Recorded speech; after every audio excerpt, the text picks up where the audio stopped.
এক-এগারোর মডেলটা, দুর্নীতি বিরোধীর মডেলটাকে সফল মনে করার আমি কোনো কারণ দেখছি না। আমরা যে শতভাগ পারফেক্ট সব জায়গায় তা তো না। এদিকে গুলি হচ্ছে, এয়ারপোর্ট রোডে গুলি হচ্ছে, কিন্তু নারায়ণগঞ্জ থেকে লোক ঢাকা আসতেছে, বিষয়টা কি? ঐক্যমত হবে না এটা আমি মনে করি না। ঐক্যমত অল্পও হতে পারে, ঐক্যমত বেশিও হতে পারে। আবার অনেক সময় অনেক অপসারণ দেখবেন কি রাজনৈতিক দলেরাও কিন্তু চায়, হ্যাঁ? তো তাদের ক্ষেত্রে অনেক কথা হয় না, যেটা আবার ছাত্রদের ক্ষেত্রে হয়। সংস্কারের ম্যান্ডেট নেই, এই কথাটা আর এখন যথার্থতা পাবে না। দর্শক, শুভেচ্ছা জানাচ্ছি বলা না বলা অনুষ্ঠানে। আমাদের আজকে এই অনুষ্ঠানটি একটি বিশেষ অনুষ্ঠান। আমরা এই অনুষ্ঠানটি এমন একজন মানুষের কাছে এসেছি অনুষ্ঠানটি নিয়ে কথা বলতে, যার সম্পর্কে আসলে একটু আমার আসলে কথা বলতে গেলে বা বিশেষণ দিতে গেলে অনেকগুলো বিশেষণ দিতে হবে। আমি খুব সংক্ষেপে যদি বলি, তিনি রিজওয়ানা হাসান। ঈদ মোবারক আপনাকে। রিজওয়ানা হাসান, আপনি বর্তমানে আমাদের অন্তর্বর্তীকালীন সরকারের পরিবেশ, বন, জলবায়ু, পানি সম্পদ মন্ত্রণালয়ের দায়িত্বে আছেন। এর বাইরেও আমরা আপনাকে পুরো আমাদের যেহেতু খুব স্বল্প সংখ্যক উপদেষ্টা দিয়ে প্রধান উপদেষ্টা আমাদের এই দেশ, এই 20 কোটি মানুষের আমরা বলি নতুন বাংলাদেশ গড়ার জন্য যা করতে হয় সেটা আপনারা করছেন। আপনাদের প্রতি তো জাতির অনেক আকাঙ্ক্ষা, অনেক প্রত্যাশা। সেই প্রত্যাশার সাথে যদি বলি 8 আগস্টের পর আজকের দিন অবধি আপনি এই সময়টাকে কিভাবে মূল্যায়ন করেন? আমি এই সময়টাকে মূল্যায়ন করি নতুনভাবে বাংলাদেশটা গড়ার একটা ভিত্তিপ্রস্তর স্থাপনের সময় হিসাবে। আপনি 53 বছর এই দেশটা শাসিত হয়েছে, শোষিত হয়েছে। এখানে গণতন্ত্র ছিল, স্বৈরাচার ছিল, গণতন্ত্র ছিল না, মধ্যপথ ছিল, সব কিছুই ছিল, কিন্তু জনগণের প্রত্যাশা সে অর্থে পূরণ হয়নি। এই যে প্রত্যাশার মাত্রা অনেক উঁচুতে উঠে যাওয়া, এটারও কিন্তু একটা কারণ হচ্ছে এখন টিপিং পয়েন্টে চলে গেছে এটা, হ্যাঁ? তো আমি মনে করি আমাদের কাছে জনগণের যে প্রত্যাশা, সেটার প্রতিটি প্রত্যাশাই যৌক্তিক, কিন্তু এই প্রত্যাশার বিপরীতে যৌক্তিক পরিমাণ সময় আমরা পাবো কিনা সেটা একটা বড় প্রশ্নবোধক চিহ্ন। কিন্তু এই প্রত্যাশাটা যেহেতু যৌক্তিক, আমরা সময় পাই আর না পাই, পরবর্তী যারা নির্বাচিত হয়ে আসবেন তারা সেই প্রত্যাশা পূরণে যে ভিত্তিপ্রস্তরটা আমরা রেখে যাব সেটার উপরই নির্মাণটা করবেন কিনা সেটাও একটা অনেক বড় প্রশ্ন। আরেকটা বড় প্রশ্ন হচ্ছে জনগণ তখন কি ভূমিকা রাখবে। কারণ আমরা দেখেছি যে জনগণ আমাদের সময়ে যত কথা বলে এবং যতভাবে আমাদের কাছে তাদের দাবিগুলো জানায়, আমরা কিন্তু প্রতিটা দাবির বিষয়েই কথা বলি, কিন্তু আপনি দেখবেন অনেক দাবির বিষয়ে অনেকদিন কথাও হয়নি, কেউ কর্ণপাতও করেনি। এখন সেই কালচারটা রাজনীতিতে কতটুকু বদলাবে এটার উপরই নির্ভর করবে যে নতুন বাংলাদেশের যে প্রত্যাশাটা সেটা পূরণ হবে কিনা। তবে প্রত্যাশা পূরণের জায়গা থেকে আমি বলবো যে আমরা সাধ্য মতন চেষ্টা করছি। আমাদের নিজস্ব কোনো রাজনৈতিক দল নেই, নিজস্ব কোনো সমর্থক গোষ্ঠী নেই, নিজস্ব কোনো পুলিশের মধ্যে লোক নেই, ব্যুরোক্রেসির মধ্যে লোক নেই, জুডিশিয়ারিতে লোক নেই। আমরা তো সবসময়ই আমাদের নিজের কাজগুলো করে গেছি। সেখান থেকে যদি বিবেচনা করতে বলেন, আমি এখন বলবো পুলিশে, অ্যাডমিনিস্ট্রেশনে, সব জায়গাতেই একটা স্থিতি প্রায় চলে এসেছে। এখন আপনি পুলিশের ভিজিবল অ্যাকশনগুলো দেখছেন, আমাদের কাজেও আস্তে আস্তে দেখছেন যে ডেইলি কাজে গতি পেয়েছে। ফলে প্রত্যাশার জায়গাটা থাকুক, আমরা যতটুকু পারি করে দিয়ে যাই। এই প্রত্যাশার জায়গা থেকে জনগণ যেন সরে না যায়, তারা যেন আমাদেরকে যেমন জবাবদিহি করতে বাধ্য করছেন, অন্য সকল দলকে একইভাবে জবাবদিহিতার মুখোমুখি আনেন। আপনি দীর্ঘদিন ধরে পরিবেশ সংরক্ষণের পক্ষে, পরিবেশের উন্নয়নের জন্য, জলবায়ু, এই যে আমাদের জলবায়ুর কারণে যে আমাদের নেতিবাচক ভূমিকা আমরা যতটা শিকার হচ্ছি, নদ নদী দখল, বন উজাড় হয়, এর বিরুদ্ধে আপনি যে কোনো সরকারের সময় খুব সোচ্চার ভূমিকা পালন করেছেন। হয়তোবা তখন আপনি কখনো ভাবেননি যে আপনি নিজে একসময় এই দায়িত্বে আসবেন। সৃষ্টিকর্তা আল্লাহ রাব্বুল আলামিন আপনাকে আজকে সেই দায়িত্বে বসিয়েছেন। এখন আপনি সেই দায়িত্বগুলো, যেই বিষয়ে প্রতিবাদ করেছেন, এখন কি সেটা আপনি করতে পারছেন বা করেছেন কিনা এর মধ্যে? সেটাও একটা প্রক্রিয়া শুরুর ব্যাপার। আমি ঘোষণা দিয়েছি যে আমি ডাক্তার হব। এখন আমি অ্যাডমিশন টেস্টে পাশ করেছি, আমি ডাক্তার হয়ে গেলাম তা তো না। আপনাকে ডাক্তার হতে গেলে 5টা বছর লেখাপড়া করে ডাক্তারটা হতে হবে। তো সেই কাজগুলো শুরু হয়েছে। আমি সবসময় বলি, যদি কোনো ছোট রাস্তা কারো কাছে জানা থাকে যে 2 মাসের মধ্যে নদী পরিষ্কার করে দেওয়া সম্ভব, তাও বুড়িগঙ্গা, যেগুলোকে বলা হয় বায়োলজিক্যালি ডেড, ওইখানে একটা মাছও বাঁচতে পারে না। কেন পারে না? ওখানে ক্রোমিয়াম আছে, ওখানে গৃহস্থালী বর্জ্য আছে, পয়ঃবর্জ্য আছে, পলিথিনের 5 থেকে 7 ফিট আস্তরণ আছে। সেই নদীকে তো আপনি কোনোভাবেই 7 থেকে 10 বছর আগে পরিষ্কার করতে পারবেন না। তার অর্থ এই না যে নদী পরিষ্কার করার যে স্বপ্ন আমরা দেখি সেখান থেকে আমরা সরে এসেছি। যেটা বললাম যে আমি ডাক্তারি ভর্তি পরীক্ষা দিয়েছি এবং পাশ করেছি, এবার আমার ডাক্তার হওয়ার প্রক্রিয়া। আর বায়ু দূষণ আপনি বলেন, আমি যখন ওয়ার্ল্ড ব্যাংকের সাথে কথা বললাম, এডিবির সাথে কথা বললাম, এডিবি 3টি দেশের উদাহরণ দিল, ইন্দোনেশিয়া, নেপাল এবং আরেকটা দেশ। তারা বললো যে ওইখানে আমাদের 10 বছর মতন সময় লেগেছে নদীগুলোকে রেস্টোর করতে। তো আমাকে বললো যে তুমি 10 থেকে 15 বছর ধরে রাখো, কারণ তোমার নদীতে এমন কিছু আছে যেগুলো অন্য দেশের নদীতে ছিল না। কাজটা তো শুরু হতে হবে। আমি কখনো কিন্তু বলিনি যে কোনো সরকারকে বলিনি যে আগামীকাল নদীটা পরিষ্কার করে দেন, এটা বলিনি। আমরা বলছি কাজটা তো শুরু করতে হবে। হ্যাঁ, আমাদের বলার প্রেক্ষিতেই কিন্তু ঢাকা শহরের নদীগুলো থেকে অবৈধ দখলটা অন্তত উল্লেখযোগ্যভাবে অপসারণ করা হয়েছে। সেরকমভাবে বায়ু দূষণে আপনি আসেন, আপনি বলেন তো বেইজিংয়ে কত বছর সময় লেগেছে বায়ুকে বিশুদ্ধ করে আনতে? ওখানে সময় লেগেছে 10 বছর, এবং যেই পরিমাণ ইনভেস্টমেন্ট তারা করেছে সেই পরিমাণ ইনভেস্টমেন্ট করার মতন অবস্থায় আমরা নেই। ফলে আমাদের স্বল্প সময়ে আমরা চেষ্টা করব নদীগুলো দূষণমুক্ত করার কার্যক্রমটা শুরু করে দিয়েছে। ঢাকার 4টা নদী, 7টা বিভাগের 7টা নদী এবং কক্সবাজারের 1টা নদী, এই 12টা নদী আমরা চেষ্টা করব দূষণমুক্ত আর দখলমুক্ত করার কাজ শুরু করে দিই। একটা উদাহরণ দিই, আমরা গাজীপুরের লবণ দহন নদী, যেটা সবচেয়ে দূষিত 3টি নদীর একটি, সেটাতে আমি খনন কাজ শুরু করে দিয়ে যাব। দেখা যাচ্ছে যে আশেপাশের ইন্ডাস্ট্রিগুলো যদি ইটিপি চালু না করে এবং সিওয়েজ কানেকশন যদি না ঠিক করা হয় এবং যদি বর্জ্য ব্যবস্থাপনাটাকে না ঠিক করে, তাহলে কিন্তু আবার নদীটা ভরাট হয়ে যাবে। তাহলে কি আমি এখন খনন করব না? যদি আমার সকল ইন্ডাস্ট্রিকে কথা শোনাতে হয়, আমাকে তো সময় দিতে হবে। যে 53 বছর কথা শোনেনি তাকে আপনি রাতারাতি তো কথা শোনাতে পারবেন না। দ্বিতীয় হচ্ছে, গাজীপুর থেকে ময়লা যেভাবে ফেলানো হয় পৌরসভা থেকে, মনে হয় ওটা একটা ময়লার ভাগার, ওটা কোনো নদী না। তো এই জিনিসগুলোকে আমাদের একটা কর্মপরিকল্পনার মধ্যে এনে বাজেট জোগাড় করে কাজ শুরু করতে হচ্ছে। আর আপনারা জানেন যে আমরা এমন সিস্টেম ইনহেরিট করিনি যেখানে আমাদের জন্য প্রচুর টাকা রেখে গেছে, আমরা কেবল কর্মপরিকল্পনা করেই কাজে নেমে যাব। ব্যাপারটা কিন্তু মোটেও আমাদের জন্য তা না।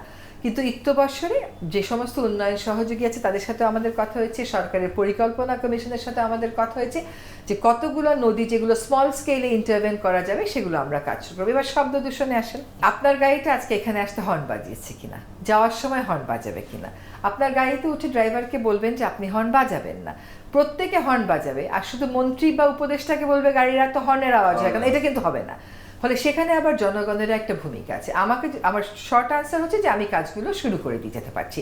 আমরা অলরেডি শালবনের সীমানা চিহ্নিত করছি, 20,000 একর বনভূমি ফেরত আনার প্রক্রিয়া শুরু করে দিয়েছি। হাতি একটার পর একটা হাতি মারা যাচ্ছে, এটার কারণটা হচ্ছে টিপিং পয়েন্টে চলে গেছে, ওর হাঁটার জায়গা নেই, ওর খাওয়ার কিছু নেই। এখন একটার পর একটা হাতির মৃত্যু ঘটছে, হাতি মানুষের দ্বন্দ্ব বাড়ছে। যদি এত বছরে ওইটাকে অ্যাড্রেস করা হতো, আমাকে এসে এইরকম ভঙ্গুর অবস্থায় এটা গ্রহণ করতে হতো। সেখানে আমরা কর্মপরিকল্পনা পাশ করে ফেলেছি এবং বাজেটও নিয়ে নিয়েছি। ফলে এইগুলো তো বড় বড় কাজ। এবার আসেন পলিথিনে। সুপার মার্কেটে আপনি এখন আর কোনো পলিথিন পান? সুপার শপে পাওয়া যায় না, কিন্তু কাঁচা বাজারে এখনো আছে। এটা যে আমাদের অভ্যাস হয়ে গেছে, এটা একটা বড় ব্যাপার। দ্বিতীয় বড় ব্যাপার হচ্ছে, প্লাস্টিক যারা ম্যানুফ্যাকচার করে তারা কিন্তু নানানভাবে উস্কানি দিয়ে যাচ্ছে যারা এই উৎপাদন করে তাদেরকে। তাদের সাথে আমরা কথা বলেছি, এর মধ্যে 2বার আমরা অভিযানে গেছি। 2বার অভিযানে গিয়ে 2বারই কিন্তু আমাদের উপর আক্রমণ করা হয়েছে। তো কখনো তো অভিযানেই যাওয়া হয়নি। এইবারের মতন ইটভাটা আর কোনোদিন ভাঙা হয়েছে আপনি বলেন? এবার কিন্তু শেষের দিকে বায়ুর মান উঠছিল। বায়ুর মান ওঠা একদিনের ব্যাপার না, বায়ুর মান উঠবে না, যেটা হবে সেটা হচ্ছে ধুলা কমে যাবে। আমরা সেটারও চেষ্টা করছি যে পুরো ঢাকাটাকে এই আইল্যান্ডগুলো এবং রোড ডিভাইডারগুলো সবুজ করা যায় কিনা, সিটি কর্পোরেশনের সাথে মিলে, স্থানীয় সরকারের সাথে মিলে, বন বিভাগের সাথে মিলে সেটা মাপঝোঁকও আমরা করে ফেলেছি। কিন্তু বর্ষার আগে তো আমরা ঘাস বা গাছ যাই বলেন লাগাতে পারবো না। সো উত্তর হচ্ছে যে হ্যাঁ পারছি, কিন্তু দৃশ্যমান উন্নতি হতে সময় লাগবে। সব দেশেই লেগেছে, আমাদের দেশে হয়তো একটু বেশিই লেগে যাবে। এবার সেন্ট মার্টিনের কথাটা দিয়ে শেষ করি। যখন সেন্ট মার্টিনে আমরা এই বিধিনিষেধ আরোপ করতাম, এই বিধিনিষেধ কবে থেকে ছিল বলেন? বহু বছর আগের থেকে, কেউ তো আরোপই করেনি। আমরা যখন আরোপ করলাম, কি ধরনের বিভ্রান্তিমূলক তথ্য প্রচার করা হলো। এখন তো জাতীয় গণমাধ্যমগুলো বলছে যে সেন্ট মার্টিনে প্রাণ ফিরে এসেছে। এখন তো বলছে সোমেশ্বরীতে বালু উত্তোলন করতে না দেওয়ার কারণে প্রাণ ফিরে এসছে। তো আমার কাজটা হচ্ছে রেগুলেটরি। আমি আশা করি কতগুলো দৃষ্টান্ত স্থাপন করে দিয়ে যেতে পারবো। জনগণকে নির্মল বাতাস দিতে পারবো না, কিন্তু ধুলাটা একটা নিয়ন্ত্রণে নিয়ে আসতে পারবো। নদীগুলোর কাজ শুরু হয়ে যাবে, বনগুলো পুনরুদ্ধারের কাজ শুরু হয়ে যাবে, এবং এমন একটা রোডম্যাপ দিয়ে যাব যেটা গণমাধ্যম কর্মীরাও জানবে, আপনারাও পরবর্তী সরকারকে ওই রোডম্যাপ ধরে ধরে প্রশ্ন করতে পারবেন। বলছেন পারবেন, দিয়ে যাবেন, তারপরে তো আমি টেবিলের অন্য পারে গেলেও পরিবেশ আইনবিধি থাকবো। না, আপনি পরিবেশ আইনবিদ থাকবেন, মানে মানুষ হিসেবে মানুষের যে আশঙ্কা বা আকাঙ্ক্ষা, যে দেখেন এত ত্যাগ তিতিক্ষার পরে যেই জায়গাটা আমাদের হয়ে গেল, সেই জায়গাটার পর যদি এখন আমরা যেমন বলি না যে 53 বছরে এই রাষ্ট্র কিছুই হয় না, আবার মেরামত করতে হবে, আপনারা 2 বছর 2.5 বছর যেটাই আপনি সময় দিয়ে শুরু করে দিয়ে যাবেন, তারপরে ধারাবাহিকতা রক্ষা করবে কারা? ধারাবাহিকতা রক্ষা করার দায়িত্ব পরবর্তী সরকারের। একই সাথে দুটো জিনিস মনে রাখতে হবে। একটা জিনিস হচ্ছে কি, পরিবর্তিত বাংলাদেশে আগের মতন করে চলার চেষ্টা আর কেউ যেন না করে, সেটা কিন্তু আগের অবস্থায় আর ফেরত যাবে না। একই সাথে জনগণকেও একটা ভূমিকা নিতে হবে। আমি যদি সরকারের উপর সব দায়িত্ব দিয়ে বসে থাকি, আমরা তো দেখেছি তাতে হয় না। এখন জনগণ যেরকম এঙ্গেজড আছে, তাদেরকে সবসময় ওরকম এঙ্গেজ থাকতে হবে। প্রথম প্রশ্নের উত্তরে যেটা আমি বলেছিলাম, যে আমাদের কাছে যে মাত্রায় জবাবদিহিতা চাওয়া হচ্ছে, একই মাত্রায় জবাবদিহিতা যেন পরবর্তী সরকারগুলোর কাছে চাইতে থাকি আমরা। এবং আগে আমি কাজ করেছি না, আগে তো আমি উপদেষ্টা ছিলাম না, তখনও তো অনেক কিছু বন্ধ করতে পেরেছি, অনেক কিছু চালু করতে পেরেছি, তখন আমার হাতে কর্তৃত্ব ছিল না, তারপরেও তো পেরেছি। এবার হয়তো আমি 700 মতন ইট ভাঙা কর্তৃত্ব ছিল বলে ভাঙাতে পেরেছি, কিন্তু ইট ভাটার দূষণ নিয়ে যারা আমার কাছে এসেছেন, সেই ভুক্তভোগী জনগণকে তো অন্তত 25-30টা ক্ষেত্রে আমি প্রতিকার দিতে পেরেছি। এই সরকারের সাথে সরকারের যেই ক্ষমতায় আসে, তাকে মনে রাখতে হবে যে আমাদের মতন যারা বিষয়টা বুঝাতে পারবে, এরকম মানুষগুলোর সাথে সরকারকে এঙ্গেজ হতে হবে, এবং জনগণকে কোনোভাবেই এই ত্যাগ তিতিক্ষা ভুলে যাওয়া যাবে না। এই যে আপনি সরকার পতনের কথা বলেন, স্বৈরাচারী পতনের কথা বলেন, কখন সেটা সম্ভব হলো? যখন ছাত্র জনতা জেগে উঠলো। দেশও পরিবর্তিত হবে, পরিবর্তনের ধারাটা অব্যাহত থাকবে যখন ছাত্র জনতা সবসময়ই সজাগ থাকবে। আপনার মন্ত্রণালয়ে বা আপনি যে দায়িত্বগুলো পালন করছেন, একটা সুচারুরূপে বলেছেন, অবশ্যই খুবই প্রশংসনীয়। একটা বিষয় কি, সরকার তো আসলে শুধু আপনার একটা মন্ত্রণালয়, অনেকগুলো আরও মন্ত্রণালয়, এবং আপনি তো সরকারের একজন প্রতিনিধি। আপনি কি মনে করেন আপনার আদার্স কলিগদের কাছ থেকেও আপনি একই রকম, মানে আপনি যেভাবে প্রত্যেকটা জিনিস শুরু করছেন বা একটা পরিকল্পনা করে এগোচ্ছেন, সবগুলো জায়গায় কি আমরা সেই ফলটা পাচ্ছি কিনা?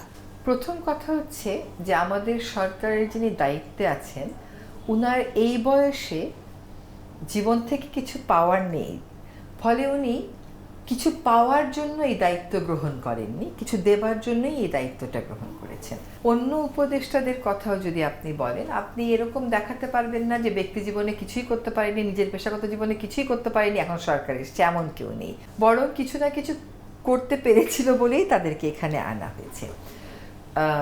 অর্থাৎ হচ্ছে সরকার হিসাবে আমাদের একটা ইতিবাচক কিছু করার ম্যান্ডেটটা আমরা নিজেরা, আমাদেরকে দেয়া হয়েছে, এবং আমরা নিজেরাও সেটা করার চেষ্টা করছি।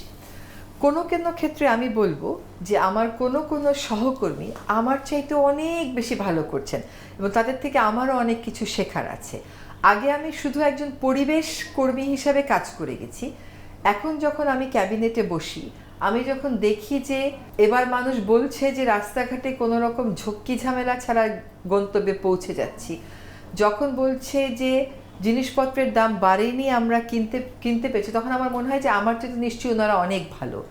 ওনারা এই অল্প সময়ের মধ্যে বাজারের উপর একটা নিয়ন্ত্রণ নিয়ে এসেছেন, এবং কাজটা খুব সাইলেন্টলি হয়েছে, অনেক প্রচারণা করে হয়নি। এই কয়দিন আগেই দেখলাম যে সন্দ্বীপের মানুষ, বাংলাদেশের 18 কোটি মানুষ কোনোদিন সন্দ্বীপের 4 কোটি মানুষকে নিয়ে ভেবেছে? তারা জানে সন্দ্বীপে কারা থাকে, কেমন মানুষ থাকে? তারা তো কেবল পদ্মা সেতুর গল্প শুনেছে, কিন্তু সন্দ্বীপের মানুষের কাছে এই পদ্মা সেতু তো অর্থ, তার কাছে তো অর্থই। এই যে উড়িরচরের মানুষকে, সন্দ্বীপের মানুষকে মূলভূমির মানুষের সাথে পরিচয় করিয়ে দিয়ে নিজেদেরকে বাংলাদেশি হিসেবে গর্বিত হওয়ার একটা সুযোগ দেওয়া, এইটাকে তো কোনোভাবেই খাটো করে দেখার কোনো সুযোগ নেই। আমরা যতটুকু দেখি পরিবেশ, তারপর হচ্ছে আইনপত্র অনেক জায়গায় সুন্দরভাবে সাকসেসফুল। আসিফ নজরুল যেহেতু তিনি আইনের বিষয়ে অনেক জানেন, আমি বলবো অবশ্যই বাণিজ্য মন্ত্রণালয় এবার খুবই ভালো উদ্যোগ। প্রধান উপদেষ্টাকে নিয়ে কিছু বলতে চাই, শুধু এতটুকু আমি একজন নাগরিক হিসেবেই মনে করি তার কথা, তার একজন রাষ্ট্রনায়কের বক্তব্য কত মাধুর্য হতে পারে, কখনো আমি শুনিনি, আমরা বলি। এটা একজন নাগরিক হিসেবে, আমি একজন পেশাজীবী মানুষ হিসেবে খুবই ভালো লাগে। কিন্তু আমি একই সাথে বলতে চাই, রাষ্ট্রের সবচেয়ে গুরুত্বপূর্ণ যে মন্ত্রণালয় একটি হচ্ছে স্বরাষ্ট্র, আইন শৃঙ্খলা। আমাদের দীর্ঘদিন থেকে আপনারাও বলছেন, আপনারাও নিশ্চয়ই চেষ্টা করছেন, কিন্তু এটা তো সত্যি যে মানুষ এখনো ভয়ের মধ্যেই সন্ধ্যার পরে বেরোনোতে এক ধরনের নিরাপত্তাহীনতা থাকে। আপনারা ব্যবস্থা নিচ্ছেন। এই সরকারের সবচেয়ে ভালো দিক হচ্ছে যখন যেটা আলোচনা উঠছে ব্যবস্থা নিচ্ছেন। কিছু লোকজন অতি উৎসাহী হয়ে আইন শৃঙ্খলা হাতে তুলে নিচ্ছে, যেটাকে আমরা মব বলছি। সেই মবটা খুব যে দমে গেছে এটা বলা যাবে না, এবং আস্তে আস্তে খারাপ লক্ষণ যেটা শহর থেকে গ্রামে গঞ্জে ছড়িয়ে যাচ্ছে। এইটার বিষয়ে কি বলবেন? অনেকে বলছে স্বরাষ্ট্র উপদেষ্টার পদত্যাগ করার প্রয়োজন ছিল, বা তিনি খুব অ্যাক্টিভ ছিলেন না, বা কেউ বলছেন যে আগে যিনি স্বরাষ্ট্র উপদেষ্টা ছিলেন তিনি থাকলে হয়তো অনেক ভালো করতেন। এটা কি একটু বলবেন? অবশ্যই মানুষের তার মতামত দেওয়ার অধিকার আছে, নাগরিকদের তো অবশ্যই অধিকার আছে। এগুলো হচ্ছে পারসেপশনের বিষয়। কেউ কেউ মনে করে যে 32 নম্বর যখন ভাঙা হলো তখন ঘোষণা দিয়ে ভাঙলো, সরকার যদি তখন সেটাকে আটকাতো, বা সরকার যদি নিজে মনে করতো যে এটা একটা স্বৈরাচারের সাইন, এটা থাকবে না, সরকার নিজে সরিয়ে দিবে, তাহলে এই যে নারকীয় উল্লাস করে যে একটা ভাঙা, এবং ভাঙার সময় যে সেখানে আমাদের সেনাবাহিনী গেল, সেনাবাহিনীকে সরিয়ে দেওয়া হলো, তারপর থেকে শুরু হলো, এরপর থেকে মব জিনিসটা কিছু হলেই কোথাও মব, এবং এখন একটা সমাজে একটা রেওয়াজ হয়ে গেল সেটা কি, যেমন কালকে মিরপুর 10 নম্বরে যেটা হলো, আপনি দেখেন একজন দোকানি কার সাথে একজন মহিলার, একটা মা আর ছেলে গিয়েছে, মাকে ছেলের সামনে দোকানদার একটু কটূক্তি করেছে, সে প্রতিবাদ করাতে সবগুলো দোকানে মিলে যেভাবে মারল, এই যে কালচারটা হচ্ছে মানুষের কাছে একটা আতঙ্কের বিষয়। এইটা থেকে আমাদের বেরোনোর উপায় কি, বা সরকার এখানে কতটা স্ট্রিক্ট হবে? অনেকে গিয়ে তখন বলে আমরা ছাত্র, তখন আরেকটা সমস্যা হয়ে যায়। আচ্ছা, প্রথম কথা হচ্ছে যে সরকারের পক্ষ থেকে বারবার আমাদের অবস্থান স্পষ্ট করা হয়েছে যে মব জাস্টিস কোনোভাবেই আমরা সমর্থন করি না। আপনি যে কটা উদাহরণ দিলেন সে কয়টা উদাহরণে পূর্ব প্রস্তুতি থাকার কোনো সুযোগ নেই। তো আমরা কেমন করে জানবো যে একটা দোকানদারেরা এই আচরণটা করবে? এটা তো আমাদের জানার কোনো উপায় নেই। এখন আর মব জাস্টিস বিষয়টা এরকম একটা আকস্মিক ঘটে, তো পূর্ব প্রস্তুতি তো সরকারের থাকে না। এবং পূর্ব প্রস্তুতি না থাকার কারণটা কি? কারণটা হচ্ছে আইন শৃঙ্খলা বাহিনী যেভাবে আমরা তৎপর তাদেরকে ভেবেছিলাম হয়ে যাবে, এখনও সেখানে ঘাটতি আছে। আমি কিন্তু আবারও বলছি, তারা প্রায় 70 থেকে 80% কাজে ফিরে গেছে, তারপরেও কিন্তু আমাদের কিছু ঘাটতি রয়ে গেছে। আর কাজে ফিরে যাওয়াটাই শেষ কথা না, তারা তো একটা ওরিয়েন্টেশনের ভিতর দিয়ে এই পর্যন্ত পেশাগত জীবনে এসছে। আপনি কি রাতারাতি সেই ওরিয়েন্টেশন বদলে দিতে পারবেন? তা তো আপনি পারবেন না। হ্যাঁ, ফলে মব জাস্টিসের একটা বড় কারণ হচ্ছে এইটা। আর কোনো কোনো ক্ষেত্রে উস্কানিমূলক কিছু কথা বলার ফলে ঘটনাগুলো ঘটে যায়, যেগুলো সরকার আইন শৃঙ্খলা পরিস্থিতি পুরোপুরি না ফেরার কারণে নিয়ন্ত্রণ করতে পারে না।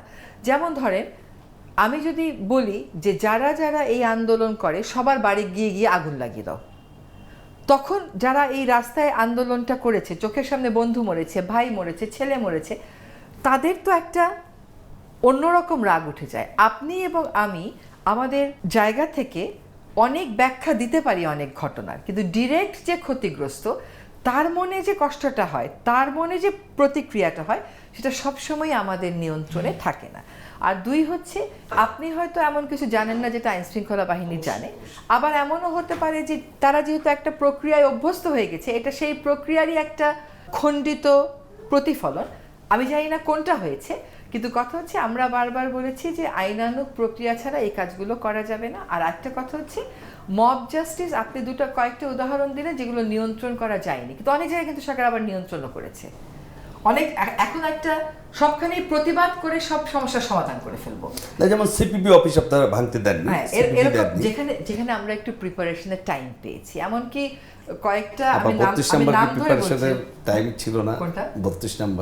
32 নম্বরে আপনি যদি চিন্তা করেন যে উস্কানিমূলক কথাগুলো বলা হচ্ছিল, সেটার দায়ও তো দিতে হবে যারা উস্কানি দিয়েছে তাদের। আসলে উস্কানিমূলক কথাগুলো বলা হচ্ছিল, আমাদের কথা হচ্ছে যে আমরা প্রক্রিয়া ফলো করেই পরিবর্তন আনবো। আপনি যে প্রসেসের ভিতর দিয়ে গেছেন, আপনি যে প্রতিহিংসার শিকার হয়েছেন, সেখানে যখন প্রতিহিংসার শিকার হয়েছেন সে যখন বাইরে থেকে উস্কানি দেয়, তখন মানুষ কিভাবে রিয়্যাক্ট করবে এটা সবসময় সরকারের নজরে কিন্তু থাকে না, কখনো যায় না। লালমনিরহাটে যেটা হলো এই স্বাধীনতা দিবসের অনুষ্ঠানে যেই মুরালটি ছিল আমাদের স্বাধীনতা ভাস্কর্য, বা ধরুন সিলেটের শহীদ মিনার 12টার 1 মিনিটে গেছে ফুল দিতে, পুলিশ সেটা তালা মেরে রেখেছে। কিন্তু লালমনিরহাটটা খুব বেশি আলোচনা হচ্ছে যে মুরালটা কেন ঢেকে দিতে হবে। আমার কথা হচ্ছে যে স্থানীয় প্রশাসন অনেক জায়গায় তার কাঙ্ক্ষিত ভূমিকাটা পালন করতে পারে না, কখনো কখনো তার উপর প্রেশারটা এমন আসে বা তাৎক্ষণিক আসে যে সে বেচারা হয়তো অন্য সাথে কথা বলে যেটা হ্যান্ডেল করবে তাও পারে না। কিন্তু কোনো ক্ষেত্রেই সরকারের, আমরা যারা প্রাথমিকভাবে সরকার বলে বিবেচিত, মানে আমরা যারা উপদেষ্টা মণ্ডলী আছি, কোনোভাবেই আমরা স্বাধীনতার সাথে সম্পর্কিত কোনো কিছুর সাথে কোনো রকম অসম্মান প্রদর্শন করা হোক তা চাই না। তারপরেও যে কোনো একটা সমাজে আন্ডারকারেন্টস থাকে, যে কোনো একটা সমাজে প্রশাসকের সক্ষমতা তার একটা মাত্রা থাকে, এরকম ঘটনাগুলো যেসব জায়গায় ঘটে যায় সে সমস্ত জায়গায় কিন্তু আমরা ব্যবস্থা গ্রহণ করি। আমি একবার আসি, এই যে যা কিছু আমরা আলোচনা করলাম এর পিছনে সমালোচকরা মনে করেন যেহেতু আমাদের প্রধান উপদেষ্টা বলেছেন কোনো একটা ইন্টারভিউতে যে ছাত্ররা আমার নিয়োগকর্তা, এবং সবখানেই যখন এই ছাত্রদের একটা দোহাই থাকে বা ছাত্রদের নামটা থাকে তখন সরকার একটু দুর্বল হয়ে যায় বা সরকারের লোকজন কার্যক্রম করতে মানে পিছিয়ে আসে সেরকমভাবে। এবং সেই ছাত্ররা একটা রাজনৈতিক দল ঘোষণা করলো এবং ঘোষণা করলো জাতীয় নাগরিক পার্টি। এখন প্রশ্ন উঠেছে, বিএনপি সরাসরি বলছে যে সরকার এটা নিজ থেকে তার নিরপেক্ষতার নাম বলল, নিরপেক্ষ নয়, তারা একটি ছাত্রদের দিয়ে একটি রাজনৈতিক প্ল্যাটফর্ম করেছে এবং ছাত্রদেরকে ফেভার করছেন। আপনি এই বিষয়ে কী বলবেন? অবশ্যই বিএনপি বা যে কোনো দল তার রাজনৈতিক অবস্থান থেকে যে কোনো একটা নতুন দল গঠনের একটা ব্যাখ্যা দিতে পারে। যদি বিষয়টা এমন হতো যে রাজনৈতিক দল যখন গঠন করেছে, রাজনৈতিক দল কিন্তু আমাদের যিনি উপদেষ্টা মণ্ডলীতে ছিলেন, যিনি চলে গেছেন, তিনি এককভাবে গঠন করেন নাই। একটা রাজনৈতিক দলে তিনি একটা পোস্ট হোল্ড করেন, বাকি অন্যরা পোস্ট হোল্ড করেন। তারা তো কখনোই গভর্নমেন্টের কোনো পার্ট ছিল না। এবং যারা এই দলটা গঠন করেছে তাদের মধ্যে অনেকেই রাস্তায় থেকে ওই সময় আন্দোলন করে ফ্যাসিজমের পতন ঘটিয়েছে। তারাও কিন্তু ফ্যাসিজমের পতনের উদ্দেশ্যের আন্দোলনটা করছিল না, তারা আন্দোলনটা করছিল হচ্ছে একটা কোটা ব্যবস্থার বিরুদ্ধে। কিন্তু তৎকালীন সরকার, সেই স্বৈরাচারী সরকার এমনভাবে ওটাকে নিবৃত্ত করেছে যে ওইটা ইভেনচুয়ালি ছাত্র জনতা, শিক্ষার্থী জনতার একটা আন্দোলনে পরিণত হলো এবং সেখান থেকে এটার একটা পলিটিক্যাল মেসেজিং শুরু হলো। এবং দেখবেন আপনি যখন এই সরকারটা গঠিত হলো, এই সরকারেও কিন্তু 3 জন ওই আন্দোলন যারা করেছেন তাদের প্রতিনিধিত্ব করছেন। তার মানে তারা ওই পয়েন্ট থেকে একটা পলিটিক্যাল ভিশন তাদের মধ্যে এসছে। এখন আমাদের উপদেষ্টা মণ্ডলীর মধ্যে কেউ যদি বলেন যে আমি একটা রাজনৈতিক দলে জয়েন করব, আমরা কি তাকে বাধা দিতে পারি? আপনি যদি কালকে বলেন আপনি রাজনৈতিক দলে জয়েন করবেন, এটা বাধা দেওয়ার কিছু নাই, সে জয়েন করবে। কিন্তু তাকে আমরা ওখানে মনোনয়ন দিয়েছি এমন কোনো কথা কারোর কাছে আছে? আমরা তাকে মনোনয়ন বলছে যে সরকার সাহায্য করছে। শুনে সরকার কিভাবে সাহায্য করবে? যে দল গঠন করতে যেমন বিভিন্ন এজেন্সিকে কাজে লাগাচ্ছে। এখনো রেজিস্ট্রেশনও হয়নি, হয়েছে না হয়, তাহলে এজেন্সিকে কাজে লাগানোর প্রশ্নটা আসতেছে কেন? এজেন্সিকে কখন কাজে লাগানো হয়? যখন একটা দল তার রেজিস্ট্রেশন চায়। যখন আমরা এনজিও করতাম, ইলেকশনের আগে আগে আমাদের অনেকের ফান্ড বন্ধ করে রাখতো কেন? এজেন্সির নানা রকম রিপোর্টের ভিত্তিতে। এইটা ওনারা বলতে পারে, এটা ওনাদের ধারণা এবং ব্যাখ্যা হতে পারে, কিন্তু এই ধারণাটা বা ব্যাখ্যাটা বিনয়ের সাথে আমি বলছি এটা যথার্থ মনে করার কোনোই কারণ নেই। এরা ওই পলিটিক্যাল প্রসেসের সাথে ছিল। পলিটিক্যাল প্রসেস মানে পার্টিজান প্রসেস না। আপনি যখনই অধিকার নিয়ে কথা বলবেন, দ্যাটস আ পলিটিক্যাল প্রসেস। এবং তারা যদি মনে করে বা সে যদি মনে করে যে আমি রাজনৈতিক দল করব, সেখানে তো আমাদের বাধা দেওয়ার কিছু নেই। সে রাজনৈতিক দল করেও একদিন উপদেষ্টা ছিল, উপদেষ্টা থেকে সে ঘোষণা দিয়েছে, এইটা কিন্তু না। আপনি যদি তার পদত্যাগপত্র পড়েন, ওখানে সে স্পষ্ট করে বলেছে যে আমি ওই আন্দোলনের থেকে উঠে এসেছি, এখনও আমাদের যে আন্দোলনের স্বপ্ন আমি মনে করি ওইটার প্রয়োজনে আমার সরকারের থাকার থেকে ওই প্রসেসে যাওয়াটা বেশি ভালো বলে সে চলে গেছে।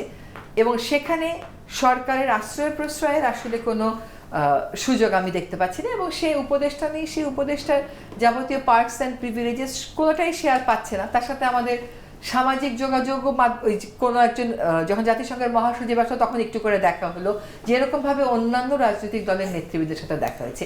কাজে আমাদের পলিটিক্সটা কি কখনো একটা দল আরেকটা দলের উপর কনফিডেন্স রেখে বা আরেকটা প্রসেসের উপর কনফিডেন্স রেখে তো চলেনি, এটা সবসময় হচ্ছে সন্দেহবাতিকতার একটা বিষয়।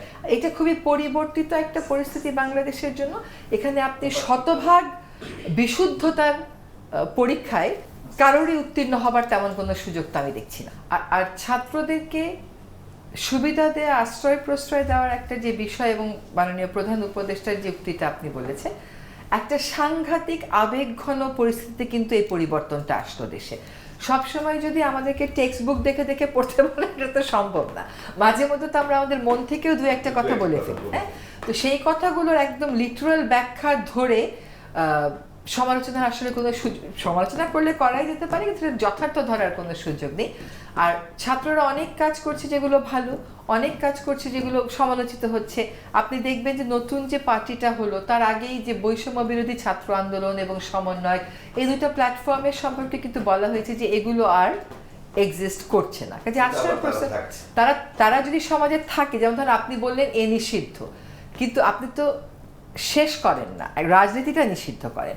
তো এই প্রসেসে যদি তারা কথা বলে, সেটা বলছে, কিন্তু আমাদেরকে কিন্তু স্পষ্ট বার্তা দিয়ে দেওয়া হয়েছে যে এখন আর সমন্বয়ের পরিচয়ে কোনো কিছু বলার রাজনৈতিক অর্থে সেটার সুযোগ নেই। কিন্তু আপনি একটা কথা, যারা বলছেন আর যারা বলছে যে এটা অস্তিত্ব বিলীন হয়নি, তাদের সংখ্যাটা যদি আপনি দেখেন, তারা বলছে যে এইটার সিদ্ধান্ত কে নেবে যে আমরা থাকবো কি থাকবো না। নিশ্চয়ই এটা একটা আরেকটা বিতর্ক। আমি আপনার কাছে যেই প্রসঙ্গে জিজ্ঞেস করছিলাম, নাহিদ ইসলাম যেদিন পদত্যাগ করলেন তথ্য উপদেষ্টার পদ থেকে, আগের দিন রাতেই তো আমরা সব তার পদত্যাগপত্রটা জানলাম, এবং তিনি ফ্ল্যাগ নিয়ে গেলেন এবং ফ্ল্যাগ ছাড়া বেরিয়ে এলেন। তার মানে একটা পরিষ্কার সাইন। পরের দিন যখন তিনি প্রধান উপদেষ্টার কাছে দেখা করলেন, আসলেন, গণ অধিকার পরিষদ যে সাধারণ সম্পাদক জনাব রাশেদ প্রেস কনফারেন্স করে বললেন, সরকারের প্রেস সচিব একজন পদত্যাগী যখন পদত্যাগ করলেন, তিনি কেউ নাহিদ ইসলামকে পাশে বসিয়ে তিনি বললেন তিনি এদেশের প্রধানমন্ত্রী হবেন একদিন। যে এটি কি তিনি বলতে পারেন কেন, বললে আমাদেরকে নিয়ে কেন বলে না? প্রশ্নগুলো যখন করে তখন তো আসলে কোনো উত্তর দেওয়ার থাকে না। শুনুন, একটা কথা, একটা বক্তব্য যে সরকারের বক্তব্য সেটা তো না। আপনিও মনে মনে নিশ্চয়ই ভাবেন আপনি দেশের প্রধানমন্ত্রী হিসেবে কাকে দেখতে চান, আমিও সেটা ভাবি। কিন্তু উনি এই কথাটা বলেছেন এই নির্বাচনে হবে এইরকম তো কোনো, এইটা ওনার ধারণা। এখন ওনার কেন এরকম ধারণা, সরকারেরও এমন ধারণা কিনা, সরকারের স্পোকসপারসন তো আসলে আমাকেই বলা হয়, উনি নিয়মিত বলেন। এটা হয়তো ওই সময়কার একটা ওনার আবেগ থেকে উনি বলেছেন, আমি দেখেছি। হ্যাঁ, আমি আরেকটা প্রসঙ্গে আসি আপনার, যেটা এখনকার লাস্ট গত 2 সপ্তাহের যে চিত্র, এবং আপনি নিজেও জানেন, আমি জানি, আমাদের চেয়ে আমরা সাধারণ জনতা হিসেবে যত গণমাধ্যম কর্মী হিসেবে খোঁজ করি, আপনি নিশ্চয়ই রাষ্ট্রের একটা গুরুত্বপূর্ণ দায়িত্ব থেকে আর আমাদের চেয়ে অনেক বেশি আপনি বেশি উদ্বেলিত বা আপনারা অনেক বেশি চিন্তা করছেন। জাতীয় নাগরিক পার্টির যিনি গুরুত্বপূর্ণ নেতা হাসনাত আবদুল্লাহর একটি সামাজিক যোগাযোগ মাধ্যমের স্ট্যাটাস পুরা দেশ তোলপাড় হয়ে গিয়েছিল, এবং আসিফ মাহমুদ বর্তমান সরকারের উপদেষ্টা, স্থানীয় সরকার ক্রিয়া উপদেষ্টা, তিনি যখন একটা ভিডিও বার্তা দিলেন যে সেনাপ্রধানকে নিয়ে, তখন একটা জিনিস জিজ্ঞেস করছি যে তখন কিন্তু সরকারের দিক থেকে কোনো ধরনের কোনো কথা বলা হলো। একে হচ্ছে হাসনাত আবদুল্লাহ সরকারের কেউ না, তিনি একটি রাজনৈতিক দলের নেতা, কিন্তু সরকারের উপদেষ্টা যখন বলেন যে সেনাপ্রধান, তিনি বলেছিলেন যে ডক্টর ইউনূসকে তিনি প্রথমে চাননি, কিন্তু পরবর্তীতে খুব গভীর কষ্ট নিয়ে মেনে নিয়েছেন, তখন তো আসলে আপনার স্টেটের অবস্থা যদি চিন্তা করেন, যে তাহলে এর পরবর্তীতে তো হয় সেনাপ্রধানের মানে থাকাটা তার জন্য কষ্টকর, অথবা প্রধান উপদেষ্টার জন্য খুবই বিব্রতকর। এরকম একটা সিচুয়েশন যখন হলো আপনাদের কলিগস, এইটা আমি দেখেছি খালেদ মহিউদ্দিন ফরিদ আপাকেও একই প্রশ্ন করেছেন, তা আমিও করতে চাইলাম যে এইটাকে আসলে সমন্বয়হীনতা বলবেন নাকি না এটা ব্যক্তিগত এক সম্পূর্ণ? আমি বলছি আপনাকে, মানে এইটা আসলে আপনি বা কোনোভাবে এমন রাজনৈতিক ব্যাখ্যা দেওয়া হচ্ছে যে প্রত্যেকটা প্রতিষ্ঠানই এই পয়েন্টে এসে কোলাপস করে যাওয়া উচিত। ব্যাপারটা কিন্তু মোটেও তা না। প্রধান উপদেষ্টার যে অফিস, সেটা একটা নিজস্ব ইনস্টিটিউশন, সেনাবাহিনী একটা নিজস্ব ইনস্টিটিউশন, এবং সরকার এ যাবৎকাল সেনাবাহিনীর সাথে বেশ সৌহার্দ্যপূর্ণ সম্পর্ক রেখেই কাজ করে যাচ্ছে। আমাদের তো সকল সেক্টরে ওভার পলিটিসাইজেশন হয়ে গেছে। পলিটিসাইজেশন হয়, রাজনীতিকরণ হয়, কিন্তু এই মাত্রার রাজনীতিকরণ কিন্তু আসলে আমরা অন্য আর কোনো দেশে কখনো দেখেছি বলে মনে পড়ে না, বাট আমাদের ইতিহাসেও এই মাত্রা রাজনীতিকরণ হয়েছিল কিনা তা আমরা জানি না। এখন কথা হচ্ছে যে তরুণ যারা মাঠে আন্দোলন করেছেন, রাস্তায় আন্দোলন করেছেন, প্রাণ দিয়েছেন, তারা কোনো কোনো ঘটনায় যেভাবে করে রিয়্যাক্ট করে ফেলেন, এটা তারা করেন তাদের প্রত্যক্ষ আবেগের জায়গা থেকে। আর আপনি কিন্তু গণ অভ্যুত্থানটাকে দেখেছি, আমাদের মধ্যে কেউ কেউ সমর্থন জানিয়েছে, কিন্তু সত্যিকার অর্থে লড়াই করা, নিজের বন্ধুর গুলিবিদ্ধ লাশ টেনে টেনে নিয়ে যাওয়া এবং 2বার সেখানেও গুলি করবার চেষ্টা করা, 3য়বার বন্ধুকে রেখে চলে যাওয়া, এই প্রসেসের ভিতর দিয়ে তো আপনিও জাননি, আমিও যাইনি। কাজে অনেক কোনো স্টেটমেন্ট কখনো কখনো পলিটিক্যালি ইনকারেক্ট হতে পারে, কিন্তু সেটার কারণে একেবারে 2টা ইনস্টিটিউশন ভেঙে পড়বে, তাদের মধ্যে সম্পর্কে দূরত্ব সৃষ্টি হবে এরকম না। প্রতিনিয়তই যেহেতু আমরা সেনাবাহিনীর সাথে কাজ করি, পুলিশের সাথে কাজ করি, তাদের সাথে কোনো ক্ষেত্রে দূরত্ব হলে দূরত্ব কমিয়েও আনারও আমাদের অনেক সরকার তো ভালো উদ্যোগ দিয়েছে। আমি যেটা বলছিলাম, আপনি চিন্তা করেন বৃহস্পতিবার রাতে ঘটনা পরে শুক্রবারের যেটা অবস্থা হলো, সরাসরি রাজপথে মিছিল করছে একদল ওয়াকার না হাসনাত। আপনি অবস্থাটা চিন্তা করেন, এবং সেনাবাহিনীর সামনে গিয়ে মাইক নিয়ে মানে কথা বলছে, সৈনিকরা খুবই স্বাভাবিকতা ছিল। সেখানে সেনাবাহিনী যে ম্যাচুরিটিটার পরিচয় দিয়েছে, এই মুহূর্তে সেনাবাহিনীর কাছেও দেশ বড়, আমাদের কাছেও দেশ বড়, আপনাদের কাছেও দেশ বড়, এইটা নিয়ে একটা বিশাল বিশ্লেষণমূলক লেখা যাবে, কিন্তু সেটা করে দেশের কতটুকু উপকার হবে সেটা হচ্ছে প্রাথমিক বিবেচনার বিষয়। এবং এখানে সেনাবাহিনীর উপর আমাদের ওদের সাথে আমাদের কাজের সম্পর্ক দেখেন, আমরা কিন্তু সেনাবাহিনীকে ম্যাজিস্ট্রেসি পাওয়ারও দিয়েছি এবং অনেক ক্ষেত্রেই কিন্তু তারা আইন শৃঙ্খলা রক্ষায় বেশ ভালো কাজ করে যাচ্ছে, এবং আমিও ব্যক্তিগতভাবে অনেক জায়গায় সহায়তা পাচ্ছি, সহযোগিতা পাচ্ছি। ইটস আ পলিটিক্যাল প্রসেস, তো প্রত্যেকেই নিজের একটা জায়গা দেখতে চায়, সেই জায়গা দেখতে গিয়ে সকলেই হয়তো তার যেটুকুন বলার কথা তার থেকে একটু বেশি বলে ফেলে, সেখানে গিয়েই সমস্যাটা হয়ে যায়।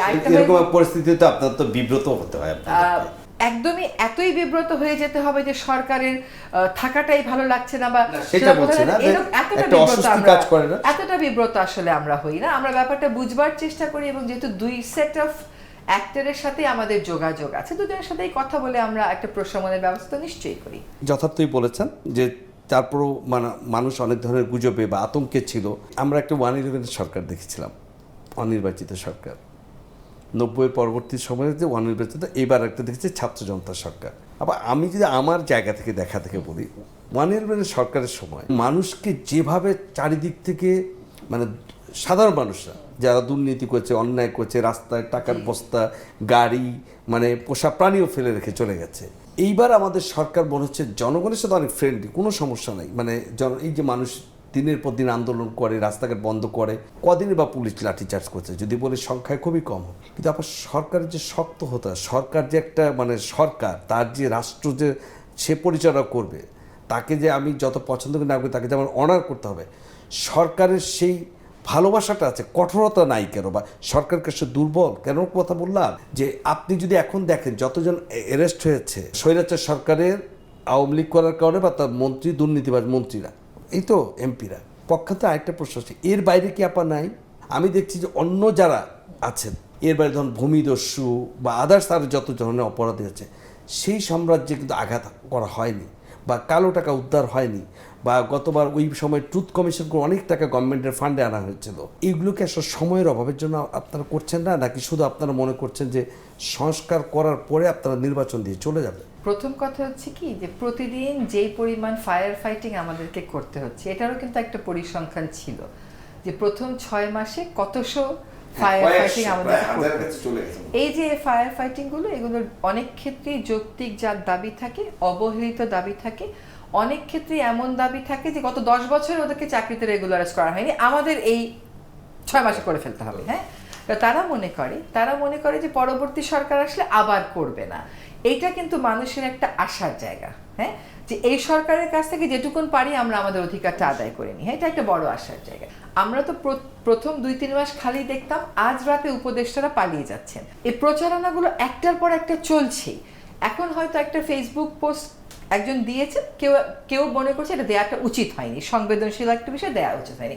এইটা নিয়ে ওই যে প্রচারণার কাজে যাদেরকে নিয়োজিত রাখা হয়েছে, তারা এইটা নিয়ে লুফে পড়লেন এবং এইটা নিয়ে এমন হাইপ শুরু করে দিলেন যে এক্ষুনি দেশে একটা বিরাট পরিবর্তন ঘটে যাচ্ছে, কিন্তু দেশে তো একটা বিরাট পরিবর্তন ঘটেই গেছে, কিন্তু আর কোনো বিরাট পরিবর্তন এত আফটার শক নেয়ার মনে হয় না এই দেশের সেই মানুষের সেই সক্ষমতা বা মানুষের কোনো আদৌ ইচ্ছা আছে বলে, হ্যাঁ ইচ্ছা আছে বলে। তো আপনি যেটা বললেন শুধু আওয়ামী লীগ করতো বলেই কাউকে গ্রেফতার করা হয়েছে, আমি এই কথাটা একটু বলতে চাই, যেটা টিভি টক শোতে আমি প্রতিবাদ কথাটা বলতে চাচ্ছি, এই কথাটা বলা ঠিক না। দেখেন, দেশের মানুষ আমাদেরকে প্রতিনিয়ত যে কত প্রশ্ন করে যে আপনারা শুনেছেন যে 600+ মানুষকে আশ্রয় দেওয়া হয়েছে, তাদেরকে কেন আপনারা গ্রেফতার করেননি, তারা দেশ থেকে পালিয়ে গেল কেমন করে, এটা প্রশ্ন করে। এখন কথা হচ্ছে যে আমরা সম্পূর্ণ অপ্রস্তুত একটা সরকার, আমাদের দল নেই, আমাদের কোনো কাঠামো নেই, এই জায়গাতে নিজেরা একটা টিম হয়ে ইমার্জ করতেও তো সময় লাগে। আমাদের এক একজন এক এক পেশার থেকে এসছে, আমাদের একটা টিম হয়ে যে আমি ইমার্জ করব তারও তো একটা সময় লাগে না? সেই সময়টুকুদের আগেই তো এত কিছু ঘটে গেছে। আর শুধুমাত্র আওয়ামী লীগ করতো, দুর্নীতির অভিযোগ নেই এমন কারণে কেউ গ্রেফতার আছেন বলে আমার জানা নাই। যেমন আপনাকে একটু বলি তাহলে, যেমন ধরুন জয় বাংলা বলে মিছিল করেছে, জয় বাংলা বলে রাস্তায় মিছিল করে পুলিশ ধরে নিয়ে গেছে আপনার। আমি বলছি যে এটা পুলিশ যদি মনে করে তার আইন শৃঙ্খলা পরিস্থিতি ভালো রাখতে হবে, ঠিক আছে, আমার এটা নিয়ে আমার আপত্তি। আমার কথা হচ্ছে যে আপনি 111টা আপনিও দেখেছেন, আমি বলছি না 111 সরকার যে খুব ভালো কিছু করছে, নট লুক লাইক দ্যাট। আমি বলছিলাম যে সেই সময় মানুষ আমাদেরকে শিখিয়েছে যে 1 ঘন্টার জন্য খুলে দেওয়া হলে 1 ঘন্টার মধ্যে ঘরে ঢুকবেন, 1 ঘন্টা বাজার করবেন, আমরা মেনেছি। আমি বলছিলাম ওই পরিস্থিতি আসছে, দ্যাট ইজ পুলিশ স্টেট। আমরা কিন্তু জনগণ সমর্থিত অন্তর্বর্তীকালীন সরকার, আমাদের আর কোনো সে অর্থে কেউ একটা সমর্থন দিয়ে তার সমর্থনে আমরা টিকে আছি সেরকম কিন্তু না। আমরা সেনাবাহিনী আপনাদের সমর্থন করছে, সেনাবাহিনী সমর্থন করা, রাজনৈতিক দলগুলো সমর্থন করা, আর সমর্থিত সরকার হওয়া আরেক জিনিস। সবচেয়ে বড় সমর্থন হচ্ছে জনগণের সমর্থন, এবং এটা সকলেই বোঝেন। আমরা তো এখানে কেউ হেঁটে হেঁটে আসিনি, দৌড়ে দৌড়ে আসিনি, আমাদেরকে ডেকে আনা হয়েছে। ফলে আমরা আমাদের সরকারের স্বকীয়তা নিয়ে চলছি বলেই আপনি এই প্রশ্নটা আজকে করলেন, নতুবা 1/11 সরকারের মতনই আমরা হতাম। আপনি যদি যে প্রশ্নটা করলেন, আমি আপনাকে একটা প্রশ্ন করি যে 1/11 সরকারের মতন সরকার কি বাংলাদেশের জনগণ আবার চায়? তা কিন্তু চায় না মানুষ। একটা এখন আপনি 1/11 শোনেন, আমরা এইবার যখন আমরা সরকার হলাম, তার আগে আমি ছিলাম জাপানে একটা অফিসিয়াল কাজে। তো আমি তো জুলাই মাসের শেষের দিকে, তখন আমি বললাম যে আমি দেশে আসতে পারবো, দেশে তো কারফিউ চলতেছে। তখন আমার বাসার থেকে বলা হলো এই কারফিউ কেউ মানছে না, সমানেই গাড়ি যাচ্ছে, আর তুমি আসতে পারবে। হ্যাঁ, তো আপনি 1/11 সরকার বলেছে 1 ঘন্টা বাইরে যাবা, 1 ঘন্টা ভিতরে আসবা, এরকম সরকার তো আমরা চাই না। ওই রকম সরকার চাই যেখানে সরকার অন্যায্য কারফিউ দিলে জনগণ সেটা মানবে না। আমি সেটাই বলছিলাম, কিন্তু ওই সরকারের সময় একটা জিনিস মানুষ সাধুবাদ জানিয়েছিল, যেটা আপনি প্রথমে বলেন যে আপনাদের সবচেয়ে বড় ব্রাইট বা গর্ব করার জায়গা, আপনাদের সরকারের যারা উপদেষ্টা তাদের বিরুদ্ধে কোনো দুর্নীতির অভিযোগ নেই। ওই সরকার দুর্নীতি বিরোধী একটা অভিযোগ, এবং হাসান মাসুদ চৌধুরীকে দুদকের চেয়ারম্যান করে যেটা করেছিলেন, তিনি কিন্তু ব্যবসায়ী থেকে শুরু করে কাউকে বলছি যারা, আমি আপনাকে বলছি 1/11 সরকারে মনে আছে ব্যবসায়ীরা ঘোষণা দিয়েছে, পরবর্তীতে বলেছে ওই সরকারকে আমরাই টিকতে দেইনি। এখন 16 বছরের যে অর্থনীতি হয়েছে, কতগুলো মানুষের কাছে কুক্ষিগত হয়ে গেছে। রাতারাতি তো সেই কন্ট্রোল আপনি ভাঙতে পারবেন না, ভাঙতে গেলে সাধারণ মানুষের কষ্ট হবে, যেটা 1/11 সরকারের সময় হয়েছিল। হ্যাঁ, আমরা কিন্তু ব্যবসায়ীদের বিরুদ্ধে নিপীড়নমূলক অবস্থানে না গিয়েই দ্রব্যমূল্যটাকে নিয়ন্ত্রণে আনতে পেরেছি। এবার হচ্ছে হাসান মাসুদ সাহেব আমার নিজেরও খুব প্রিয় ছিল, উনি একটা হইচই লাগাতে পেরেছিলেন। কিন্তু উনার সময় আমাদের বন বিভাগের যে কয়জন দুর্নীতির কারণে দোষী সাব্যস্ত হয়েছিল, সবাই কিন্তু আবার কাজে ফেরত এসেছিল। সেরকমটা কিন্তু আমরা চাই না। ফলে আমরা সিস্টেমটা এবং প্রসেসটা ফলো করছি। আপনি আমাকে বলেন যে এখনকার দুদক কোথা থেকে কম, খালি আওয়াজ করতে পারলে তো আর কাজ ভালো হয় না, কোথা থেকে কম কাজ করছে। আপনি এখনো দেখেন অনেকের ব্যাংক অ্যাকাউন্ট ফ্রোজেন হচ্ছে, অনেকে আমাদেরকেও ফোন করছে যে কোনোভাবে ব্যাংক অ্যাকাউন্টটা খুলে দেওয়া যায় কিনা মাসে। ব্যাংক অ্যাকাউন্ট ফ্রিজ কিন্তু এখনও করা হচ্ছে। কিন্তু 1/11 মডেলটা, দুর্নীতি বিরোধীর মডেলটাকে সফল মনে করার আমি কোনো কারণ দেখছি না। 1/11 দুর্নীতির মডেল যদি সফলই হইতো, তাহলে গত 16 বছরের এত দুর্নীতি হতো না।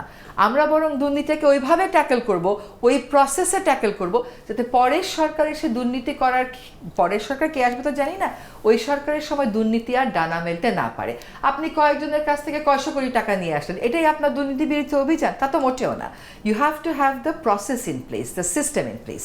ঢাকা থেকে সেই পঞ্চগড় বা গলাচিপা পটুয়াখালী আপনাদের নিয়ন্ত্রণ করতে হচ্ছে, বলতে হচ্ছে একজন ডিসিকে। আবার এরকম একটা জায়গায় দাঁড়াচ্ছে যে এইটা কি সরকারের ভিতরে আরেকটা সরকার ঢুকে যাচ্ছে কিনা। যেমন বলা হচ্ছে যে আমাদের যেই কারণে আপনাদের পক্ষপাতিত্বের আচরণ বলা হচ্ছে যে এনসিপির কেউ যখন যায় কোথাও সে পুলিশ প্রোটেকশন পায়, ডিসি তার ডাকে চলে আসে, ডিসি তাকে সালাম দেয়। খুব সহজ পঞ্চগড়ে যেটা ঘটলো যে সার্জিস আলম গেল একটা সে কি আসলে পারে একজন প্রশাসনিক কর্মকর্তাদের সবাইকে একখানে ডেকে নিয়ে সে তাদের সাথে সভা করা।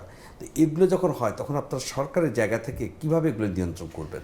আমরা যে শতভাগ পারফেক্ট সব জায়গায় তা তো না, আমাদের এক্সেস হচ্ছে, আমাদের লিমিটেশন আছে, এগুলো না বললে হবে কেমন করে, এগুলো তো বলবেই।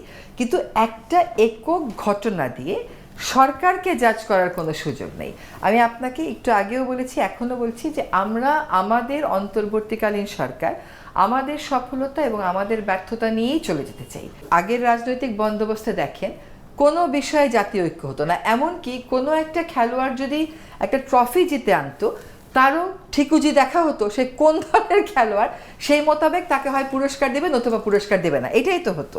সেটা তো হওয়া সম্ভব না। এখন একজন কোথায় গেছেন, সেখানে প্রশাসনকে ডেকেছেন, প্রশাসন যদি মনে করে যে এভাবে করে ডাকা উচিত না এবং যাওয়া উচিত না, প্রশাসন তার সাথে টেক আপ করবে। যাবে কেন তাহলে আমাকে বলেন। তবে যদি আমি একজন সরকারি কর্মকর্তা কর্মচারী হিসেবে মনে করি যে আমার আপনার ডাকে যাওয়া উচিত না, আমি যাব না, সেটাই তো হচ্ছে কথা। কাজে সরকার ভালো মতনই নিজের পায়ে দাঁড়িয়ে চলছে এবং অন্য যারা আমাদেরকে সহায়তা করছেন তারা জাতীয় স্বার্থ বিবেচনা করেই করছেন। এবং আমি মনে করি আমাদের রাজনীতিটা এখন এমনই হওয়া উচিত যে এখানে ওই যে ঠিকুজি সবসময় ওরকম না করে বা সবাইকে দলীয়করণ করার চেষ্টা না করে কিছু কিছু বিষয়ে আমরা জাতীয় ঐক্য করতে পারি। আপা, আপনি তো আসলে আপনার সাথে কথা বা কোনো আপনাকেও আমরা পারবো না। আমি একজন রাজনৈতিক দলের যখন নেতা হব, আমি কিন্তু যখন রাজনৈতিক দল করছি না, যখন আমি ছাত্র সমন্বয়ক, আমি দেশের জন্য লড়াই করেছি বা নেতা, তখন আমি সবার কাছে সম্মানের। যখন আমি রাজনীতি করছি তখন কিন্তু আমি আমার মতাদর্শে, তখন কিন্তু আমি সবার না, আমাকে কেউ পছন্দ করতে পারে না করতে পারে। কিন্তু এটা যদি ধারাবাহিকভাবে হতে থাকে সেটা তাহলে সরকারের জন্য এক ধরনের, কিন্তু একটা প্রশ্ন যে সরকারের কেউ কি তাকে বলছে কিনা তাদেরকে যে তোমরা এটা করো না, এই কথাটা বলার জন্য। বা আরেকটা সবচেয়ে বড় প্রশ্ন, সেদিন একজন শিক্ষক বলছিলেন যে শিক্ষককে কোনো একটা জায়গায় আমি দেখছিলাম, শিক্ষক বলছে যে সব হলো, আমাদের শিক্ষকদের বের করে দেওয়া হলো, অনেক সময় আমরা দলের লেজুর ভিত্তি করছি, বের করতে, ছাত্ররা পড়ার টেবিলে ফিরবে কবে? এই কথাটা কে বলবে তাদেরকে? ছাত্ররা যারা রাজনীতিতে জড়িত তাদেরকে একসাথে পড়াশোনা করতে হবে, রাজনীতিটা করতে হবে। এখন ছাত্ররা কেন রাজনীতি করে, এটা নিয়ে কেন রাজনীতি করে এইটা, আর কেন আপনার যেভাবে পড়ার টেবিলে ফেরার দর্শন সেভাবে কেন ফিরছে না, সেইটা আপনার ব্যক্তিগত আন্ডারস্ট্যান্ডিংয়ের জায়গা হতে পারে। কিন্তু এই ছাত্ররাই যে অসাধ্যটা সাধন করে দিয়েছে, এইটা সাধন করে দিয়ে তারা পড়ার টেবিলে ফেরত চলে যাবে সেরকম হবে না বিষয়টা।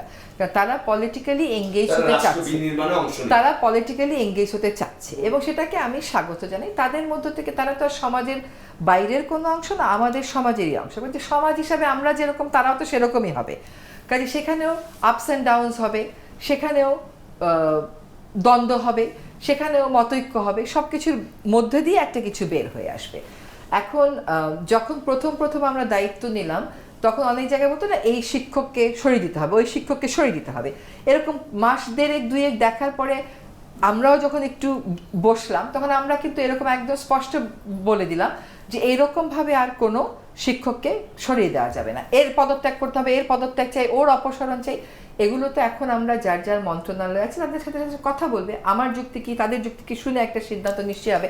তারা একটা স্টেক হোল্ডার হিসেবে এই দাবি কিন্তু জানাতেও পারে। আবার অনেক সময় অনেক অপসারণ দেখবেন কি রাজনৈতিক দলেরাও কিন্তু চায়, হ্যাঁ, তো তাদের ক্ষেত্রে অনেক কথা হয় না, যেটা আবার ছাত্রদের ক্ষেত্রে হয়। রাজনৈতিক দলরা যখন চায় we are okay with it, ছাত্ররা যখন চায় we are not okay with it.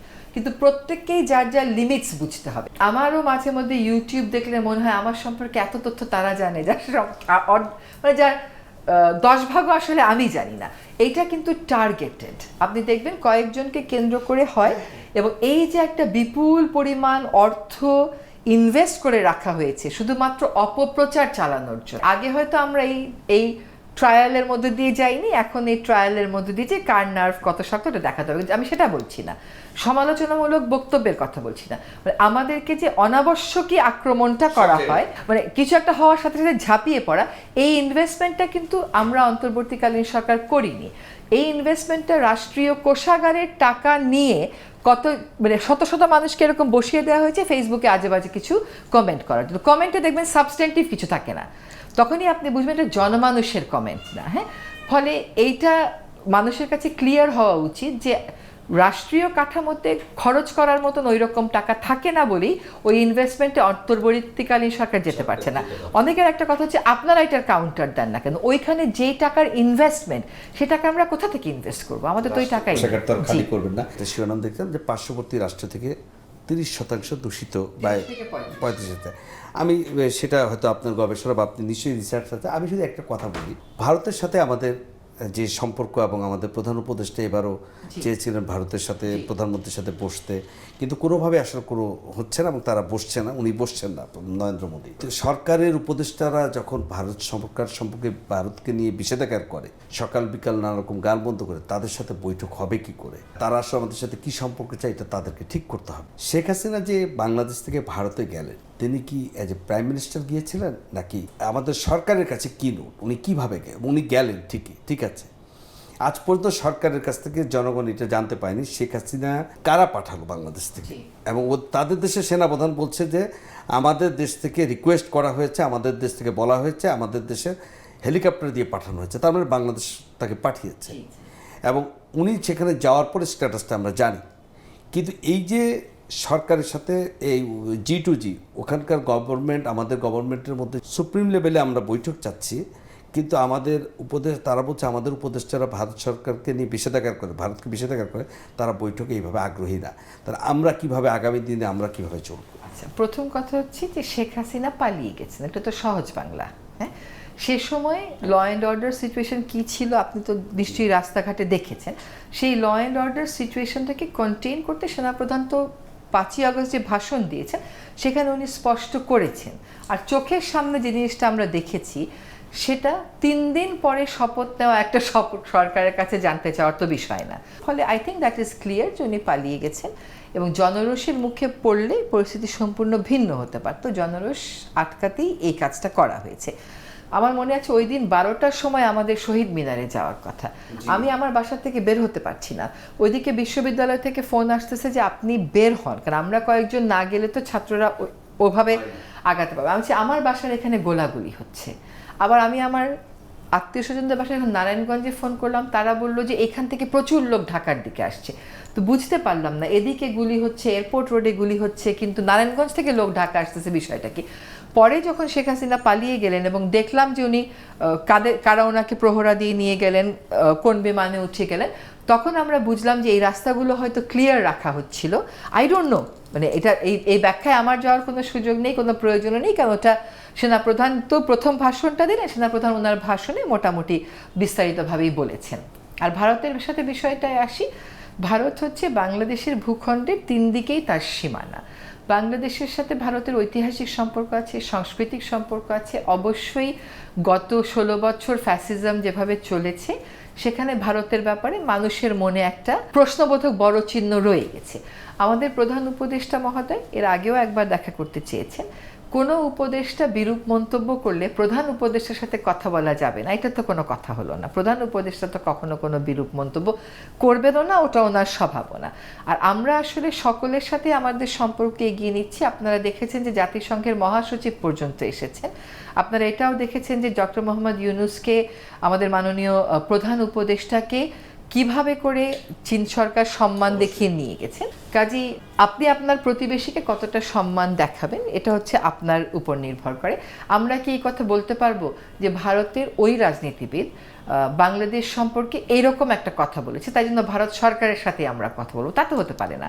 ভারতেও যেমন বাংলাদেশের বিরুদ্ধে অনেক কথা বলা হচ্ছে, বাংলাদেশেও কেউ কেউ বলতে পারেন, কিন্তু সেটা দুই দেশের সরকারের সম্পর্ক প্রভাবিত করতে পারে না, সেটা তো দুই দেশের জনগণের সম্পর্ক প্রভাবিত করতে পারে না।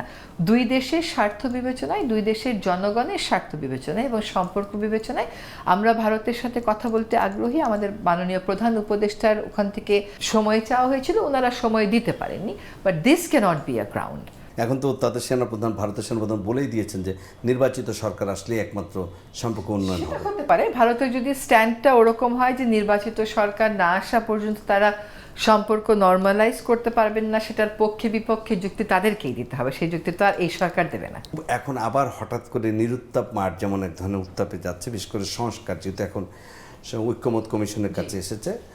বিএনপি, আমি আপনাকে সঙ্গে বলি, বিএনপি খুব মোটা দাগে বলে দিয়েছে ৭১ আর ২৪কে পাশাপাশি রাখা হয়েছে। কখনোই ৭১-এর পাশে ২৪ থাকতে পারে না, কারণ ৭১ একটি স্বাধীন সার্বভৌম মানচিত্রের লড়াই ছিল, আর ২৪ হচ্ছে একটি গণতান্ত্রিক মৌলিক অধিকারের লড়াই। ফলে দুটো একখানে হতে পারে না, তারা এটা মানবে না।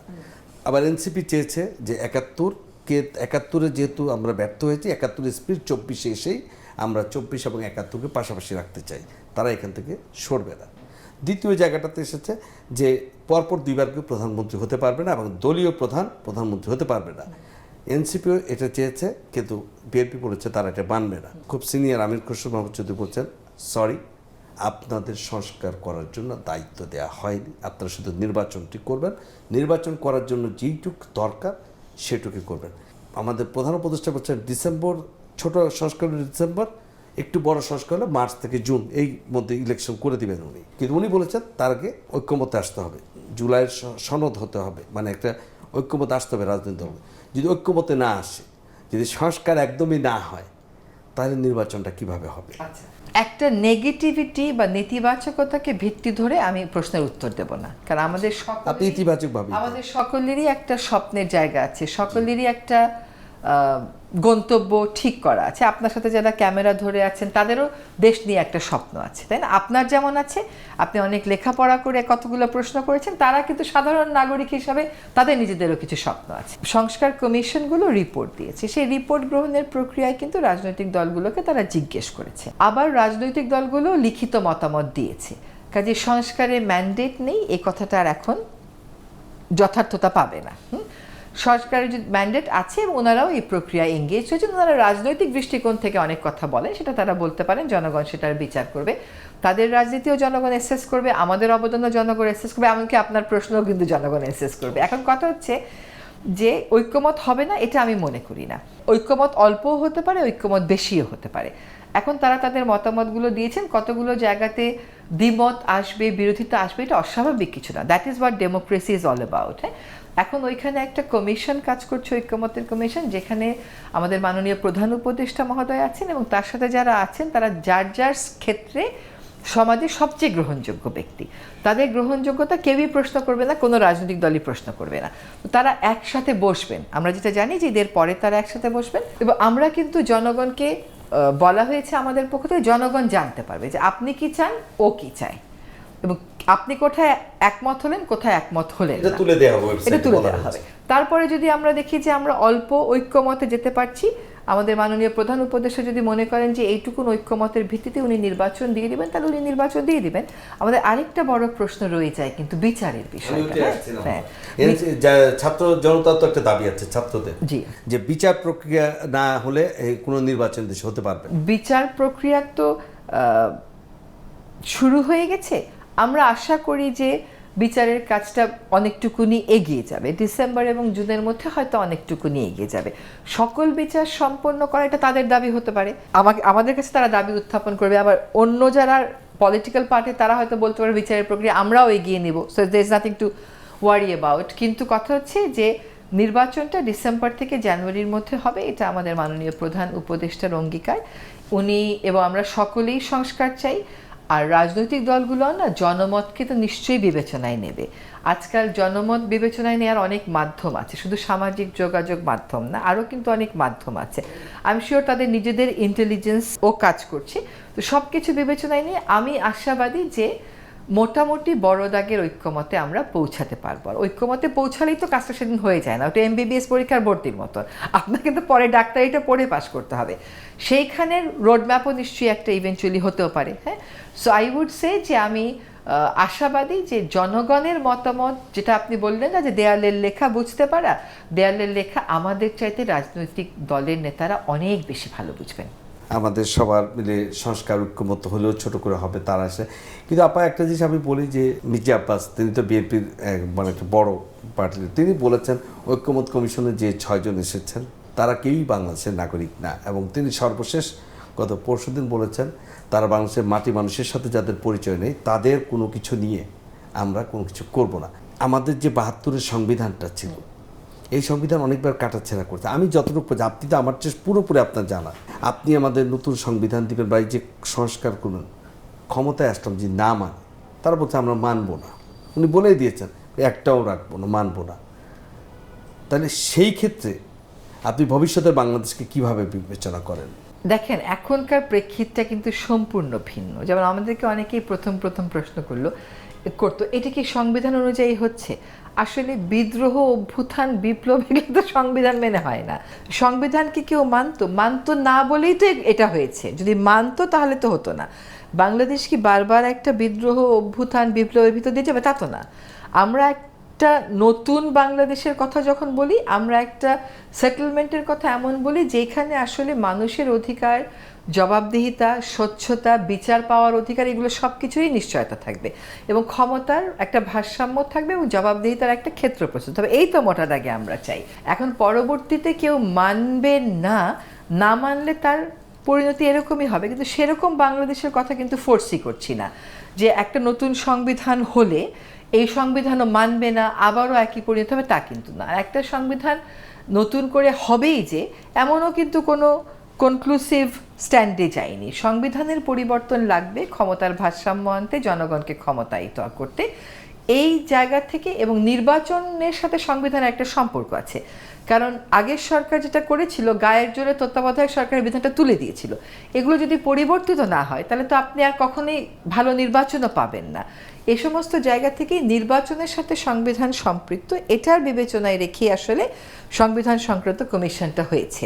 রাজনৈতিক দলদেরকে কিন্তু সংবিধান বদলানো যাবে এই কথাও বলতে শুনছি, কারণ তারাও বুঝতে পারছেন যে যে সংশোধনের কথা বেশি বলছে, সংশোধনের কথা, সেটা তো আলোচনার। আদৌ সংশোধন হবে নাকি পুরা নতুন করে হবে, নতুন করে হলে সেখানে জনগণের মতামত কেমন করে নেওয়া হবে, এগুলো তো পরবর্তী ধাপের বিষয়। হ্যাঁ, এই মুহূর্তে আমাদের সরকারের একটা অনেক বড় শক্তি কি জানেন? আমাদের প্রবাসী যোদ্ধারা যে রেমিটেন্সটা পাঠাচ্ছেন। আমি এই সুযোগে ঈদের উপলক্ষে তাদের কাছে সরকারের পক্ষ থেকে আবারও কৃতজ্ঞতা জানাই। দেখেন, এইটা কিন্তু আমাদেরকে ঘুরে দাঁড়াতে সাহায্য করছে।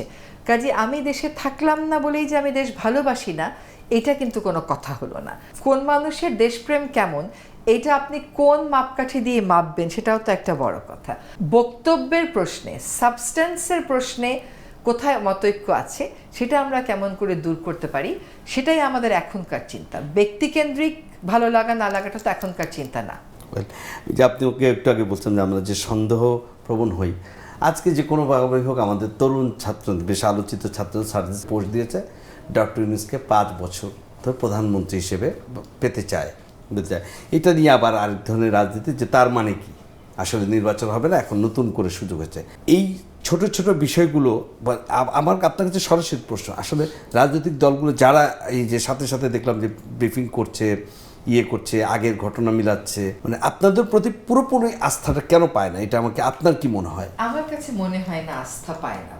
আমার কাছে মনে হয় তাদের একটা রাজনীতির জায়গা আছে, তারা সেই রাজনীতির জায়গা থেকে সেই লেন্স দিয়ে আমাদেরকে দেখে।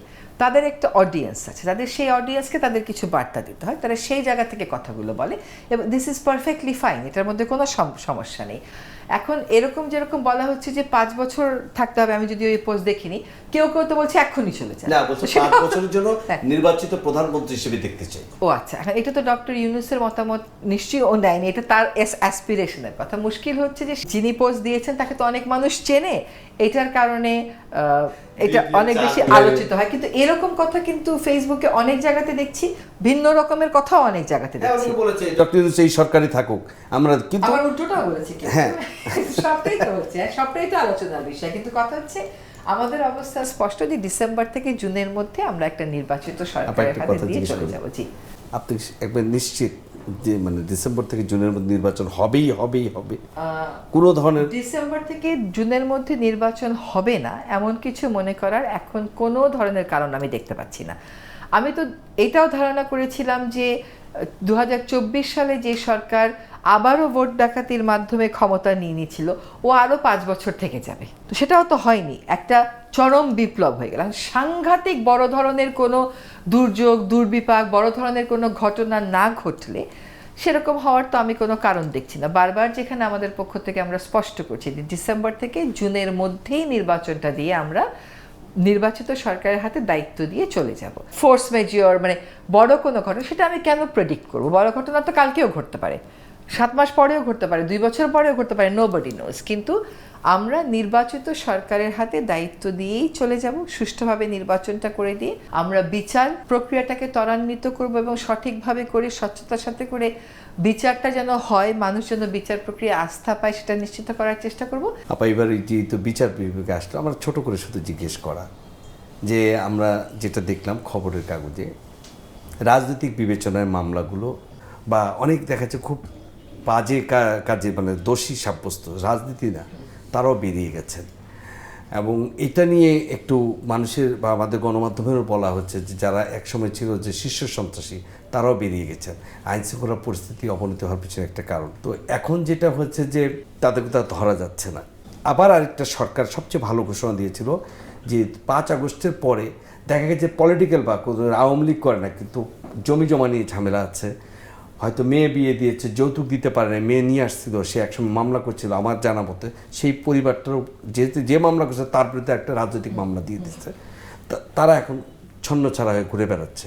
এইরকম মামলাগুলো আমাদের আইন উপদেষ্টা বলছেন, সরকারের দিক থেকে বলা হয়েছিল যেগুলো একটা কমিটি করে প্রত্যাহার করে নেওয়া হবে। এবং সে একই সাথে আরেকটা প্রশ্ন করে যেটা আইনের আছে যে আমাদের ডিজিটাল সিকিউরিটি অ্যাক্ট যেটা নিয়ে সবচেয়ে আপনারাও সোচ্চার ছিলেন সেটা বাতিল করা, আগে তথ্য উপদেষ্টা বলে গিয়েছিলেন যে খুব শীঘ্রই বাতিল করা হবে, কিন্তু সেটাও তো বাতিল করা হলো না। এইগুলো বিষয়ে আপনি সরকারের অবস্থান থেকে কি বলবেন? দুটো বিষয় নিয়েই কাজ হচ্ছে। ডিজিটাল সিকিউরিটি অ্যাক্টের বিপরীতে একটা আইন দেয়া হয়েছিল, সেটা কিন্তু ক্যাবিনেট নীতিগতভাবে অনুমোদনও দিয়েছিল, কিন্তু সেখানে গণমাধ্যম এবং বেশ কিছু সংস্থা কিছু আপত্তি করার প্রেক্ষিতে ওইটা আবার রিভিউ করা হচ্ছে। রিভিউ করে এখন কেবলমাত্র সাইবার প্রোটেকশন দেয়া এবং এই যে জেন্ডার হ্যারাসমেন্টগুলো করা হয়, সাইবার বুলিং করা হয়, এগুলোর এলিমেন্টগুলো রেখে একটা নতুন আইনের খসড়াও চূড়ান্ত হয়ে গেছে। আশা করা যাচ্ছে ঈদের ছুটির পরেই আমরা এটা নিতে পারবো, যেহেতু ওখানে উপদেষ্টারও বদল হয়েছে, একটু সময় লেগে যাচ্ছে। আর হচ্ছে রাজনৈতিক হয়রানিমূলক মামলাগুলোর ক্ষেত্রে 6500-র উপরে মামলার একটা তালিকা প্রস্তুত করা হয়েছে। এটা পাবলিক প্রসিকিউটর এবং স্থানীয় প্রশাসনের কাছ থেকে তালিকাটা নেওয়া হয়েছে। এখন এগুলো আইন মন্ত্রণালয় এবং স্বরাষ্ট্র মন্ত্রণালয় মিলে যাচাই বাছাই করছে। এরপরে একটা সিদ্ধান্ত চূড়ান্ত করে এই মামলাগুলো বাতিল করে দেওয়া হবে। আর যারা অনেক বড় মানে অনেক দোষী ছিল, আসামি ছিল, রাজনৈতিক বিবেচনা হয়তো 5 আগস্টের পরে তারা মুক্তি পেয়ে গেছে, হয়তোবা এদেরকে আসলে রাজনৈতিক বিবেচনায় শীর্ষ সন্ত্রাসী কেউ মুক্তি পায়নি। কিছু কিছু মানুষকে জেলে আইনের উপরে যে আটকে রাখা হয়েছিল, যেহেতু সেই সময়কার সরকার এটা করতো এবং করে পার পেয়ে যেত, তাদের জন্য একরকম ব্যাপার ছিল। কিন্তু আইনে আটকাচ্ছে না এমন জায়গাগুলোতে কিছু কিছু মুক্তি পেয়ে গেছে, আর কিছু কিছু তাৎক্ষণিকই মুক্তি পেয়ে গেছে। সে সময় আমাদের সরকার কার্যক্রমও ঠিক মতন শুরু করতে পারেনি। তো তাদের ক্ষেত্রে যেখানে অন্যান্য অপরাধ আছে বা অপরাধ আছে কিনা বা গুরুতর অভিযোগ আসছে, পারসেপশনের বেসিস ধর আপনি অ্যারেস্ট করতে পারবেন না, অভিযোগ আসছে, এরকম ক্ষেত্রে সরকার কিন্তু ব্যবস্থা নিচ্ছে। তাদের মধ্যে মধ্যে কেউ আবার জেলে ফিরেছেও। অনেক ধন্যবাদ আপা। আমি শেষের দিকে আপনার সঙ্গে জিজ্ঞেস করি, আপনি একজন মানবাধিকার কর্মী, আইনজীবী, পরিবেশবাদী, সেইখান থেকে আপনি একজন গৃহে আপনার বাস করতে হয়, আপনার সংসার আছে, আপনার আত্মীয় স্বজন আছে, পরিবার পরিজন আছে, আপনার অনেক শুভাকাঙ্ক্ষী, সেখান থেকে আপনি এখন রাষ্ট্রের একটা গুরুত্বপূর্ণ দায়িত্বের মন্ত্রী, কেমন উপভোগ করছেন? নাকি খুব একটা বিড়ম্বনা মাঝে মধ্যে পড়ে? আমি এখানে উপভোগের কোনো বিষয়ই নাই। এটা হচ্ছে আমি এই 5ই সময়ে- অগস্টের আগে একটা আর্টিকেল লিখেছিলাম খুব সম্ভবত সমকালে, বা ওরা একটা সাক্ষাৎকার নিয়েছিল। তখন বলেছিলাম যে আমাদের এমন একটা সরকার দরকার যে দায়িত্ব নেবে, ক্ষমতা নেবে না। তো আমি যখন উপদেষ্টা হলাম আমার কাছে মনে হয়েছে আমি দায়িত্ব নিয়েছি। আগে যে অফিসে আমি কাজ করতাম সেই অফিসে যে কাজগুলো আমি করতাম এখন আমি সেই কাজগুলো করি। আগে কাজটা আমি করতাম মানবাধিকার কর্মী হিসাবে, এখন কাজটা আমি করি প্রশাসক হিসাবে। এবং এখন আমাকে ক্যাবিনেটে বসে অন্যান্য মন্ত্রণালয় সংস্থার সাথে অ্যাডজাস্ট করে কাজটা করতে হয়। আগে আমি কেবল সরকারকে দাবি করতাম, ওই মন্ত্রী কেমন করে অ্যাডজাস্ট করবে না করবে ওটা ওর বিষয়, হ্যাঁ, কিন্তু এখন আমাকে এই অ্যাডজাস্টমেন্টের ভিতরে যেতে হচ্ছে। আমার কাছে একটা ইতিবাচক ফিলিং আসে। আমার কাছে মনে হয় অনেক কাজ করার আছে, অনেক কাজ করার ছিল। তো আমি যদি অন্তত কাজগুলোর যাত্রাটা শুরু করে দিয়ে যেতে পারি তাহলেও আমি মনে করব যে পরবর্তী কাজটা আমি আমার পূর্বের অবস্থানে ফেরত গিয়ে আবারও করবার সুযোগ পাবো। আর অ্যাজ আই সেড আমার একটা মনে হয় যে আগামীতে যারা দায়িত্ব নেবেন তারা দায়িত্ব নেবেন না ক্ষমতা নেবেন সেই সিদ্ধান্ত তাদের, কিন্তু আগামীতে যারা এই কাজগুলো করবে তাদের সাথেও কিন্তু আমাদের একটা যোগাযোগ রাখতে হবে। না রাখলে যে কাজগুলো শুরু করে দিলাম এটার সুফল আমরা মানুষকে দেখাতে পারবো না। এবং আমার বিশ্বাস জনগণ সেই সংগঠনটা জনগণের মধ্যেও হয়ে এসেছে, সেই ইচ্ছা শক্তিটাও জনগণের মধ্যে এখন এসেছে। আমার খুব একটা খারাপ লাগছে না। পরিবার পরিজন বন্ধু বান্ধব আত্মীয় স্বজনের কাছে তাদের কোনো মাঝে মধ্যে অভিযোগ করে যে আপনাকে আর পাচ্ছে না তারা, বা কোনো ধরনের? এই অভিযোগ চিরন্তন। যখন বেলায় ছিলাম তখন এই অভিযোগ, আগেও দেখা যেত ফজরের সময় একবার ফোন করেছে যে আমার ছেলেটা সুপ্রিম কোর্টে এই একটা পজিশনের জন্য পরীক্ষা দিচ্ছে। আমি বললাম দাদা আপনি 5:45টার সময় আমাকে ফোন করলেন, ফজরের নামাজ পড়তেছে ওরকম সময়, বলে দেখেন ওদের আর মানে মনে করছে আমাকে বললেই হবে। তো সেটা এখনো চলছে। আগে বাচ্চাদেরকে যেটুকুন সময় দিতে পারতাম এখন সেটুকুনেও আসলে পারি না। আর আগে না যখন অফিস থেকে বাসায় ফিরতাম সবসময় অনেক চিন্তা নিয়ে বাসায় ফিরতাম না, এখন সবসময় অর্ধসমাপ্ত বা শুরু হয়ে যাওয়া কিছু কাজ এগুলা চিন্তা মাথায় নিয়ে বাসায় ফিরি। তবে ওরা অভিযোগ করে না, আমার পরিবার আমাকে চেনে তো ওরা। যেমন আমি একটা ছোট্ট উদাহরণ দিই, আমার একটা অনেক বড় দুর্ঘটনা ঘটেছিল 2014 সালে। সেই ঘটনার পরেও আমার স্বামী কিন্তু একবারের জন্য আমাকে বলে নাই যে তুমি কাজটা ছেড়ে দাও। সেটা বলতে পারতো, কারণ সে যে অভিজ্ঞতার ভিতর দিয়ে গিয়েছে আমার কাজের কারণে, এটা বলা খুব স্বাভাবিক ছিল।